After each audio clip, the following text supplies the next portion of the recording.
अच्छा, दीपेश जी good afternoon. और सबसे पहले तो बहुत बहुत स्वागत है आपका सीएनबीसी बाजार पर। और शुरुआत हम यहीं से करना चाहेंगे। ओवरऑल नंबर्स सबसे पहले तो कैसे देखे आपने, बिकॉज ग्रोथ ज़रूर प्रॉफिट और आय में हमें देखने मिल रहा है, लेकिन मार्जिन्स थोड़े से स्लो हुए हैं। पहले तो ओवरऑल ओपनिंग कमेंट सर आपके। सबसे पहले धन्यवाद मुझे आपके चैनल पर जी आमंत्रित करने के लिए। और it's my pleasure always to talk to you Yash. Overall thank you. जो फोर्थ क्वार्टर का हमारा रिजल्ट रहा है वो एक रेजिलिएंट परफॉर्मेंस रहा है। हमारा जो रेवेन्यू है वो 8% बढ़ा है, और हमारा जो प्रॉफिट है वो थोड़ा सा घटा है compare to third quarter, sequential quarter और पिछले साल का जो फोर्थ क्वार्टर है।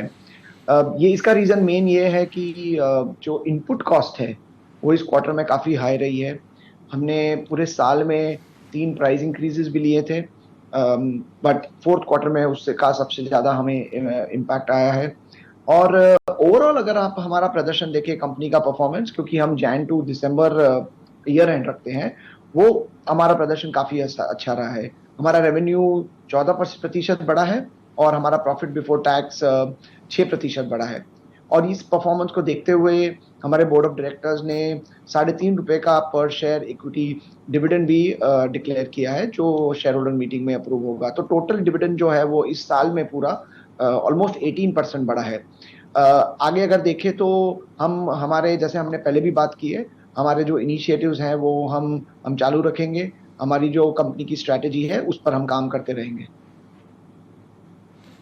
अब सर आपने बहुत अच्छे से समझाया। पूरा जो साल है हमारा बहुत इंटरेस्टिंग रहा है, लेकिन साल 2022 जो था वो ऐसे चैलेंजिंग काफ़ी ज़्यादा रहा, बिकॉज फॉरेक्स में बहुत सारे उतार चढ़ाव हमने देखे थे ड्यू टू ग्लोबल सिचुएशन।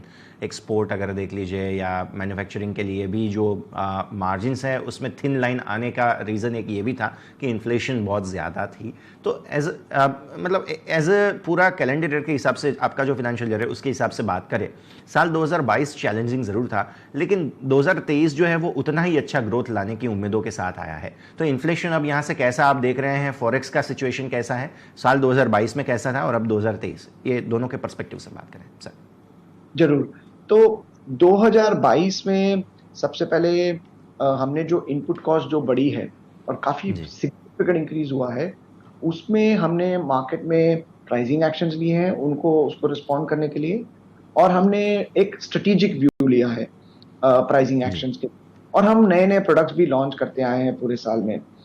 दूसरी बात यह है कि हमारी जो स्ट्रैटेजी है कंपनी की, एक तो यह है कि सबसे पहले कोर बिजनेस जो है लुब्रिकेंट जो प्रोडक्ट है उसमें हमें मार्केट शेयर ग्रो करना है। और पिछले 2 साल में हमारा मार्केट शेयर ग्रो हुआ है, और हमारी उम्मीद है कि हम आगे भी वही करते रहेंगे। हम एक प्रोडक्ट कंपनी से सर्विस एंड मेंटेनेंस कंपनी बनना चाहते हैं, और उसके स्ट्रैटेजी को देखते हुए हमने 487 करोड़ का एक इन्वेस्टमेंट भी किया था की मोबिलिटी में, जो टीवीएस ग्रुप की डिजिटल स्टार्टअप कंपनी है। और उस कंपनी का जो फुल कंप्लीशन है एक्विजिशन, वो जनवरी 10 को इस साल कंप्लीट हो चुका है। तो उसकी सिनर्जी और बेनिफिट भी हमको आगे साल दिखती रहेगी। उसके अलावा हमारे जो कैस्ट्रॉल ऑटो सर्विस वर्कशॉप है, अब तक हमने 250 के करीब वर्कशॉप्स ऑलरेडी लॉन्च कर चुके हैं, और आगे 2023 में हम उसे ऑलमोस्ट डबल करना चाहेंगे। तो उससे भी हमको वॉल्यूम ग्रोथ की उम्मीद है। ऐसा लगता है कि जो लेटेस्ट ट्रेंड है in terms of the input cost, specially crude oil, वो थोड़ा सा सॉफ्टनिंग दिख रहा है।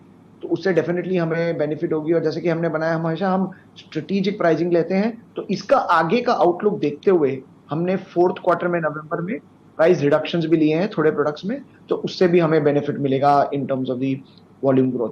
बाकी जो ईवी की जो हमारी स्ट्रेटेजी है उस पर भी हम काम कर रहे हैं। ठीक है सर। तो मार्जिन को कब तक में आप स्टेबलाइज होता हुआ या आगे और बढ़ते हुए देखेंगे इस साल? देखिए यश, हम एक फ्रेम लेके चल जी रहे हैं।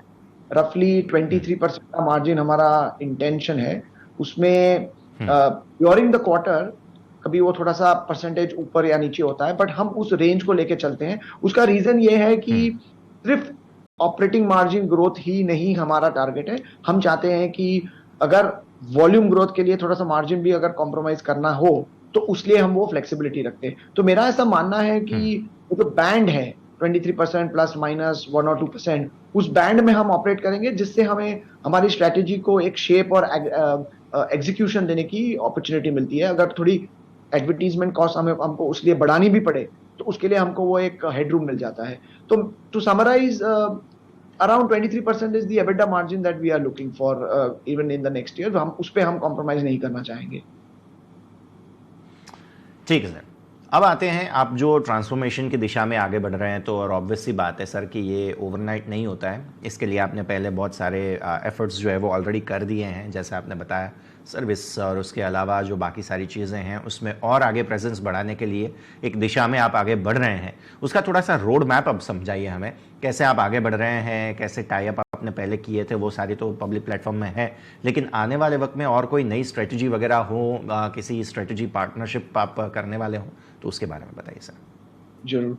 तो एक तो हमारा प्रोडक्ट बिजनेस है और दूसरा सर्विस और जी। मेंटेनेंस बिजनेस है। तीसरा हम ऑटोमोटिव आफ्टर केयर प्रोडक्ट्स में भी जी। लॉन्च करना चाहते हैं।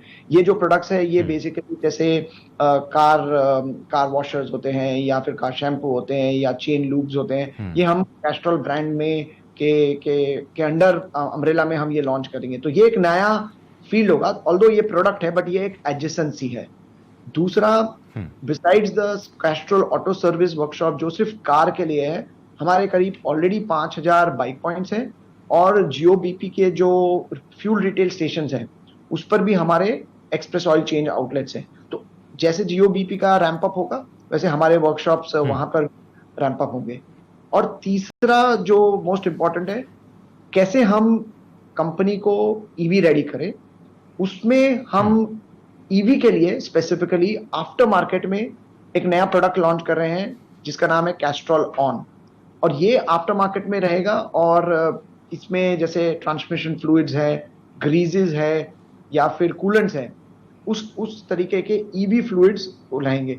जैसे कि आपको पता है ऑलरेडी हमारी ओईएम्स के साथ टाई अप है, टाटा है, जैसे एमजी मोटर्स है, या बीवाईडी है। बाइक्स में, क्योंकि ईवी का जो इम्पैक्ट है वो बाइक्स में, टू व्हीलर्स में, थ्री व्हीलर्स में मच पहले आएगा कंपेयर टू फोर व्हीलर्स में। तो उसमें हमारी बातचीत चल रही है काफी ओईएम से, जिसमें अभी फाइनलाइज नहीं हुआ है, but in due course of time हमें वहां पे भी रिलेशनशिप और स्ट्रेटेजिक अलायंस करने का मौका मिलेगा। और लास्टली मैं ये बताना चाहूंगा कि जो ईवी का टेक्नोलॉजी है वो काफी चेंज हो रहा है, एवरी मंथ उसके लिए कुछ नया नया आता है। तो हमारी जो पेरेंट कंपनी है, उन्होंने यूके में ईवी के बैटरी मैनेजमेंट पे 500 करोड़ का इन्वेस्टमेंट किया है, जिससे भारत को, जैसे कैस्ट्रॉल इंडिया को भी बेनिफिट होगा। और लास्टली एक बात करना चाहूंगा, ईवी में जो मैकेनिक्स हैं उनको भी ईवी के लिए हम रेडी करना चाहते हैं, क्योंकि ईवी की जो स्किल्स है वो डिफरेंट है। तो हम ऑलरेडी 400 मैकेनिक्स को ट्रेन कर चुके हैं, कार और बाइक मैकेनिक्स को, जो सर्टिफिकेट ट्रेनिंग में। और हमारा प्लान है कि इस ट्रेनिंग को हम ज्यादा से ज्यादा हमारे मैकेनिक भाइयों के पास ले जाएं, ताकि जब ईवी की रिपेयर्स होगी, सर्विसिंग होगी, उसके लिए वो भी रेडी हो जाए। तो एक इकोसिस्टम के हिसाब से हम इसमें रिस्पॉन्ड करना चाहते हैं। ठीक है सर। अब जैसे कि बहुत कम लोग, वैसे अब तो धीरे धीरे जानने लगे, लेकिन फिर भी अभी बहुत कम लोगों को पता है कि ईवीज़, ऐसा एक सेंटिमेंट होता था कि ऑयल जो है वो सिर्फ जिसे बोलते हैं आईसीई इंजन्स है उसमें ही ज़रूरत पड़ती है, ईवीज़ में नहीं पड़ती। लेकिन इस ईवीज़ वगैरह में भी बहुत सारे जो लिक्विड्स हैं उन सब चीज़ों की ज़रूरत पड़ती है। तो ऐसे माहौल में ईवीज़ का आप बहुत अच्छे से आपने समझाया, लेकिन ये जो रॉ मटेरियल का फ्लक्चुएशन था 2022 में, 2023 में सो फार क्रूड का क्या आपने सिचुएशन देखा है, और क्या एंटिसिपेशन लगा रहे हैं 2023 के लिए? प्राइस कौन से बैंड, कौन से प्रकार के एंटिसिपेशन आपकी तरफ से? या नो, गुड क्वेश्चन। और जो क्रूड ऑयल है उसमें से बेस ऑयल बनता है, और बेस ऑयल हमारी इनपुट कॉस्ट है। और हमारा जो फोरकास्ट है उसके हिसाब से ऐसा लगता है कि बेस ऑयल की जो परचेज कॉस्ट है वो लास्ट ईयर के कंपैरिजन में, मेरा मतलब है 2022 के कंपैरिजन में थोड़ी सॉफ्टनिंग होगी जी। तो उसके लिए हमको डेफिनेटली बेनिफिट मिलेगा, और वो बेनिफिट जहां तक हो सके हम कंज्यूमर को भी पास ऑन करना चाहेंगे। और एक वैल्यू प्राइस इक्वेशन जो है, वॉल्यूम इक्वेशन है, उसको ध्यान में रखते हुए, हमारे मार्केट शेयर को ध्यान में रखते हुए हम मार्केट में इनिशिएटिव लेंगे। एक और जो इनपुट कॉस्ट है फॉरेक्स की, हम्म। क्योंकि हमारे काफी प्रोडक्ट्स इंपोर्टेड रहते हैं, वहां पे मुझे अभी तक रिलीफ दिख नहीं रही है, क्योंकि जैसा कि आप जानते हैं रूपी डेप्रिशिएट हो रहा है, 82 हम्म। 83 इस रेंज में ऑपरेट कर रहा है। तो वो चैलेंजिंग लगता है थोड़ा। उसके लिए हम हेजिंग जरूर करते हैं और दूसरे इनिशिएटिव्स भी जी। जरूर लेते हैं। बट ओवरऑल ऐसा मानना है कि अगर 2022 फुल ईयर और 2023 फुल ईयर देखें जैन टू दिसंबर, तो हम्म। शायद फोरकास्ट करना तो बहुत मुश्किल है, बट बेस्ट एस्टिमेट ऐसा है कि जो इनपुट कॉस्ट है वो कम रहेगी या फ्लैट रहेगी, इंक्रीज होने के चांसेस कम है।